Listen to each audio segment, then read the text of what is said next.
Hey everyone! Before we dive into this unbelievable story, drop a comment below and tell us where you're watching from. Are you in New York, Texas, California, or maybe Florida? Or are you joining us from Canada, London, South Africa, or Australia? Wherever you are, this story will leave you speechless. Because what happened that morning at Miami International Airport shocked the entire world. The airport was its usual chaos, crowds rushing, suitcases rolling, announcements echoing, and the smell of coffee everywhere. Then suddenly, everything stopped. A scream echoed through the terminal. People froze. Phones came out. And at the center of the crowd, a massive German shepherd was jumping on a pregnant woman in a yellow dress. To everyone watching, it looked like a brutal attack. But what the dog was actually doing would later save that woman's life and uncover something so shocking it would make global headlines. It started around gate C12. A young woman named Maria Lopez, just 26, stood alone by the glass windows. She looked tired, anxious, and kept rubbing her swollen belly through her yellow sundress. Her passport said she was from Texas, but her eyes told another story, a story of fear. Maria wasn't just nervous about flying. She looked terrified. She kept glancing over her shoulder as if someone was watching her, or worse, chasing her. Her belly looked enormous, ready to pop any day, but something was off. It didn't move. No kicks, no shifts, just stillness. It looked too perfect, like it wasn't real. She whispered in Spanish, "Please, just let me get through. Let me make it to the plane." Across the hall, 3 airport police officers walked their K-9 patrol, a beautiful German shepherd named Rex, led by Officer Sarah Johnson. Rex wasn't an ordinary dog. He was a hero in uniform trained to detect illegal drugs hidden in anything, luggage, shoes, even stuffed toys. But that morning, Rex was restless. His nose twitched. His body stiffened. Something in the air didn't feel right. "Rex is acting weird today," Sarah said, holding his leash. Officer Brown chuckled. "Maybe he smells someone's sandwich." But Officer Chin frowned. "No, if Rex smells something, there's something." Then, suddenly, Rex stopped walking. His ears perked up. His nose lifted. He sniffed hard again and again. Then came the growl. Low, deep, dangerous. "Rex? What is it, boy?" Sarah asked. The dog barked once sharp like a gunshot, then pulled forward so hard the leash burned Sarah's hand. He broke free. Before anyone could react, Rex sprinted across the terminal straight toward Maria. The crowd gasped. Maria froze. Her eyes went wide with panic. She dropped her purse. Coins scattered. Papers flew. "No, please, don't hurt me," she screamed. Phones came up. People yelled. "Someone stop that dog. She's pregnant. He's going to hurt the baby." Rex jumped, but not to bite. He planted his front paws on Maria's belly and started sniffing furiously. Then bark, bark, bark, again and again, focused right at her stomach. "Rex, down. Heel." Sarah shouted, running up, but Rex wouldn't move. His body was rigid, tail straight. Maria sobbed, trembling, "I'm pregnant. Please don't let him hurt me." Sarah saw something that made her blood run cold. Maria's belly wasn't moving at all, no curve changes, no baby motion. Just tight, smooth, and solid. It didn't look real. And Rex was losing his mind. "David, call for backup," Sarah said. "What? You think she's hiding something?" "I don't think, David. I know." Maria's eyes filled with fear. "No, I'm not hiding anything. Please, just let me board the plane." Sarah spoke gently. "Ma'am, we just need to make sure you're safe." "I am safe," she cried. "You don't understand. If I miss that flight, they'll hurt her. They'll hurt my sister." Sarah froze.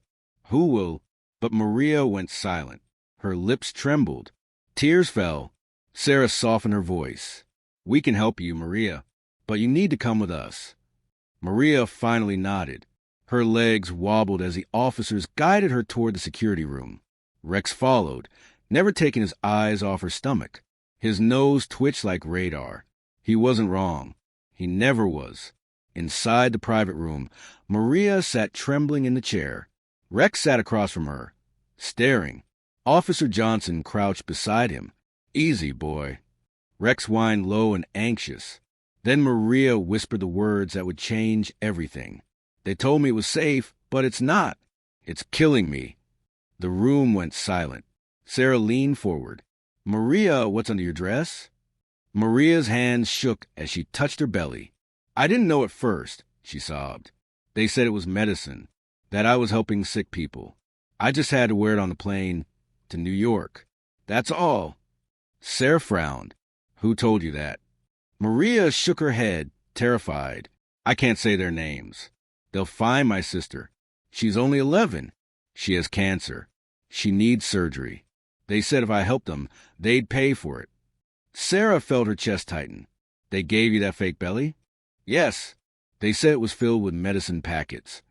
She lifted her dress slightly, showing red burns on her skin. "But it's leaking. I can feel it burning." Officer Chin gasped. "We need medical now." But before anyone could move, Maria screamed. The smell hit first chemical, sweet, deadly. Smoke curled from her dress. Sarah shouted into her radio. "Hazmat emergency. Room 5. Possible chemical exposure." Rex barked frantically, pawing at Maria's chair. The hazmat team rushed in full yellow suits, masks, gloves. They cut the fake belly loose. It fell to the floor, split open, and the truth spilled out. Dozens of small plastic packets. Some broken. White liquid oozing out. The air filled with poison. A worker shouted, "Fentanyl, mixed with synthetic opioids. One drop can kill you." Everyone froze. Maria's baby bump wasn't a belly at all. It was a bomb of poison strapped to her body. Rex had saved her life. The emergency team worked fast. Maria was unconscious.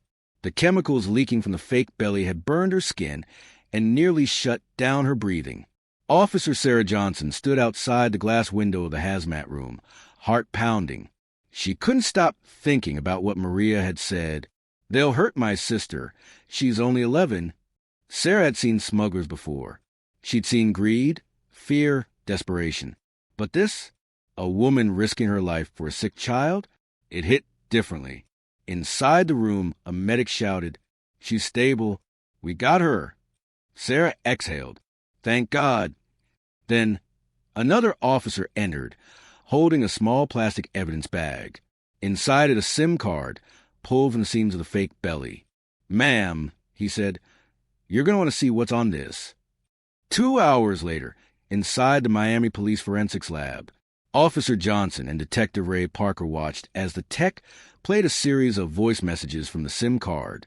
A man's voice echoed through the speakers, deep, calm, chilling. "Maria, listen carefully. You wear the package. Don't ask questions. Once you land, go straight to baggage claim. A woman in a red jacket will take it. You get your money. Your sister gets the surgery. Don't mess this up." Sarah clenched her jaw. That voice, he's done this before. Detective Parker nodded. "I've heard similar recordings in 2 unsolved smuggling cases. Always the same pattern. Desperate single women, fake pregnancies, international routes." Then another voice message played, this time from Maria herself, crying softly. "Please, I don't want to do this anymore. I'm scared. My skin burns. Please, just let my sister go." The man's reply came a few seconds later, colder than ice.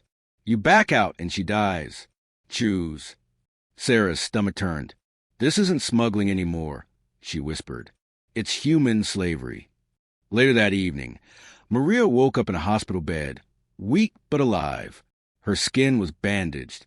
Her eyes fluttered open, and the first thing she saw was Rex, sitting by the door, tail wagging slowly. She smiled faintly. "You saved me," she whispered. Sarah stepped in. "You're lucky to be alive, Maria. We need to talk about the people who did this." Tears welled up in Maria's eyes. "They have my sister," she said. "She's in Mexico City. They took her after my parents died. I was working 2 jobs cleaning and cooking when these men came. They said they could help. Said if I just carried something for them to New York, they'd pay for my sister's cancer surgery." Sarah nodded gently. Do you remember their names? Maria hesitated, shaking her head. They never used names, but they called one man doctor. He wasn't a real doctor. He's the one who fitted the belly. The fake belly? Sarah asked. Maria nodded. He used a workshop behind a bakery. I can show you. Sarah looked at Detective Parker. We're going to Mexico. The next morning, the FBI joined the investigation. A small team including Sarah, Rex, and Parker flew to Mexico City under a joint operation with local authorities. When they reached the bakery, it looked ordinary families eating pastries, children laughing. But behind the kitchen door, everything changed. The air smelled of chemicals. Tables were stacked with fake silicone bellies. Dozens of empty syringes lay scattered on the floor, and taped to the wall photos of young women with numbers under their pictures. Sarah's hands trembled. Good Lord. Detective Parker took photos. This isn't a bakery. It's a factory. Then they heard a faint cry from the back room. Sarah pulled her gun. FBI, step away from the door. She kicked it open. Inside cages, 3 women, 2 of them unconscious. And in the corner, a small girl, weak, bald, hooked to an 4. Maria's sister. Back in Miami, the news broke. A human trafficking ring posing as a medical charity has been exposed. The operation used women as living couriers for chemical drugs. A heroic K-9 officer, Rex, led authorities to discovery. The world called Rex a hero. But for Sarah, the story wasn't over. Because the man they called Doctor, the one behind it all, was still missing. And as they escorted Maria and her sister to safety, a call came through Sarah's radio. Johnson, we have intel. The doctor boarded a flight to Miami 3 hours ago. Sarah's heart stopped. He's coming back? No, ma'am, he's already here. It had been 48 hours since Maria was rescued. Rex was back on duty, and Miami International Airport was on high alert. The man known as Dr. Real name Dr. Victor Alvarez had returned to collect what was left of his operation. Cameras caught him entering Terminal 3, wearing a Navy cap and sunglasses. He looked calm, too calm. He wheeled a small black suitcase and smiled at security. But Rex wasn't fooled. At the checkpoint, the dog's ears pricked up, his nose twitched. He let out a low growl. Sarah noticed immediately. Rex has something, she said. The handler gestured for Alvarez to step aside. Sir, routine check. Alvarez smiled. Of course, officer. I'm just catching a flight.